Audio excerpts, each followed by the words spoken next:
So, today I am going to discuss how a teacher can incorporate or implement a successful Socratic seminar within their classroom. One of the first steps, in my opinion, to producing or generating a successful Socratic seminar is to really start from the day one, the very first day of school. Based off of my research and my studies, I found that it's very important that the teacher creates an atmosphere in which the students feel comfortable speaking openly and freely and safe. It's really all about teaching your students that there never really is a right or wrong or yes or no answer, and that you are not judging them, but more importantly, that their peers aren't judging them. So, one great way to do this is through maybe a student randomly selected student-led mini interview activity.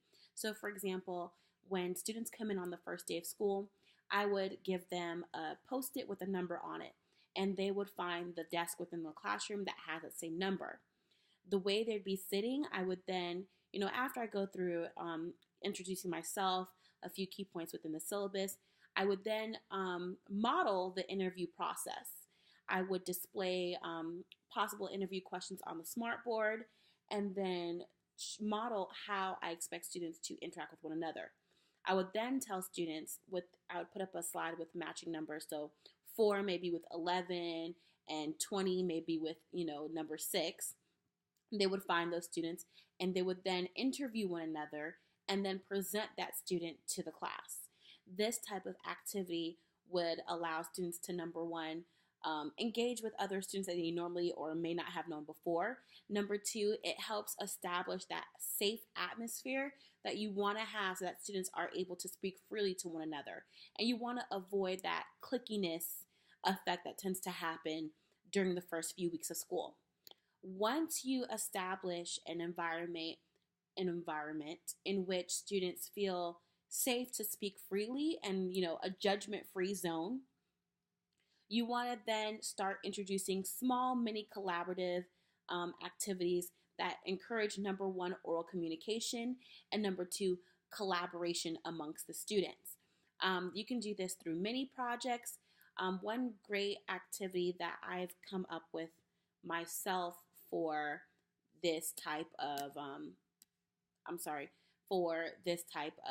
activity is to go ahead and place students once again in random groups. And of course, at this point, you want to make sure that you're facilitating the process and you're modeling. But of course, while you're modeling, you want to provide students with different options and variations. So what I would do is probably take a poem or an ad, for example, maybe a circus ad or a quick television ad, like the recent Geico ad or progressive ads, and ask students to analyze and pull concepts, what they think, is occurring within the commercial, why the advertisement company may have chosen this specific approach. Allowing them to elaborate and discuss in their small groups and then pulling back into whole group will really help enhance that collaboration piece and support the oral communication piece. But more importantly, as they're discussing in groups, it might be wise to have one person or two people, depending on how big your groups are, rotate counterclockwise or clockwise from one group to the next. That way it creates a natural flow of conversation and everyone is looped in. Once you get through these mini collaborative activities, you're then ready to go ahead and build your students' background knowledge. One of the key elements I found in creating Socratic seminar is ensuring that students understand the concept that they're speaking to. They need to have background knowledge. So when you introduce students to a text, it's important to go ahead and once again, model, annotation, provide guided reading discussion questions to help them pull certain elements from the text, and then give them time to speak in small groups about those texts independently. You don't want them to feel like you're over their shoulder. So what you can do is from group to group, walk and monitor and write feedback on a post-it and put the post-it on the middle of the desk. So while students are collaborating and speaking, they can refer to your post-it for your feedback and not have to worry about you intruding or invading in that conversational space. Once you have completed the 3 steps, you're then ready to go ahead and set up your Socratic seminar. Now, this may not happen in 1 week or 2 weeks. I've personally planned it so where I introduce and do a bunch of collaborative mini activities in quarter 1, and I will have my Socratic seminar in the second quarter, in the beginning of the second quarter. So once you've done the 3 steps, what you're going to do is create an inner circle of about 8 to 10 desks, depending on how big your class setting is, and then an outer circle with the remainder of your desk.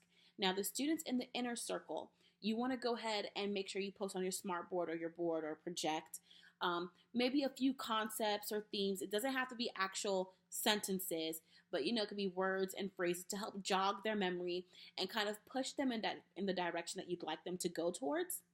And while they're conversing, the students in the outer circle are writing their thoughts and actions or feelings or questions on a note sheet.